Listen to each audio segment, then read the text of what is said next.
Imagine waking up one morning and discovering that every country on earth owes money. Not some countries. Not half the world. Every single nation. The United States is in debt. China is in debt. Japan, the UK, Germany, and India are all in debt. And yet somehow the world keeps working. Governments keep spending, banks keep lending, and currencies keep flowing. But this leads to a question almost no one thinks to ask. If every country is in debt, who is the creditor? Who are they all paying? Where does all this money come from? And what happens if one day the entire system just stops? Today, we're going to peel back a layer of the global financial system, the layer most people never see.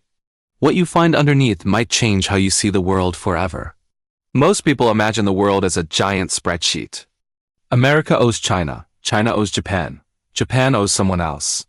But global debt isn't a simple list of countries borrowing from one another. If it were, the world would collapse the moment one of them stopped paying. Instead, the truth is far more complicated and much more revealing. When we say countries are in debt, we're rarely talking about debt between nations. We're talking about debt owed to an invisible network, a system built beneath governments, beneath currencies, and beneath politics. A system so powerful that even the greatest empires must borrow from it. So, who is this creditor? To answer that, we need to look at how modern money actually works, and why the world can stay in debt, seemingly forever. Every government issues bonds. Think of them as IOUs, promises to repay money in the future with interest. These bonds are bought by a wide range of investors. Pension funds managing your retirement, insurance companies, massive hedge funds, investment banks, and yes, even foreign governments. But here's the twist that changes everything. Most of a country's government debt is not owed to other countries. It's owed to its own people and its own financial system. Take the US, for example. More than 70% of its national debt is held right at home by American pension funds, US banks, American investors, and even the US Federal Reserve itself. This means Americans largely owe money to other Americans. And this isn't just an American phenomenon. In Japan, over 90% of the national debt is owned by the Japanese. Italy, mostly Italians. France, mostly the French. China, mostly the Chinese. So the creditor isn't a single country. It's a vast, decentralized system of bondholders scattered across millions of accounts, funds, and institutions. But this still doesn't fully answer the question. Because even these investors, the pension funds, the banks, the individuals, they all depend on something larger, something that sits above all of them. Behind every government, behind every bank, behind every currency, stands a central bank. In the US, it's the Federal Reserve. In Europe, the European Central Bank. Then there's the Bank of England, the Bank of Japan, the People's Bank of China. Central banks are unique. They have the power to essentially create money out of thin air, through things like lending, setting interest rates, and buying bonds. And here's the most crucial part. When a government can't find enough buyers for its debt in the open market, its central bank can step in and simply buy it. This means a government can, in effect, borrow money from an institution it ultimately controls. This is the core reason why countries can stay in debt forever. It's not because they're borrowing from other nations in a giant global IOU chain. It's because they're borrowing from a self-sustaining machine, one capable of generating new money at will to keep the gears turning. But this machine isn't free. It comes with a hidden cost, a cost that we all pay without even realizing it. And here's the part that no one really wants to say out loud. The public is both the creditor and the debtor. Think about it. When the government owes money, how does it eventually repay it? Through you. It's repaid through taxes, which come out of your paycheck. It's repaid through inflation, which makes the money in your pocket worth less. It's repaid through reduced public services, when money that could have gone to schools or healthcare goes to paying interest on the debt instead.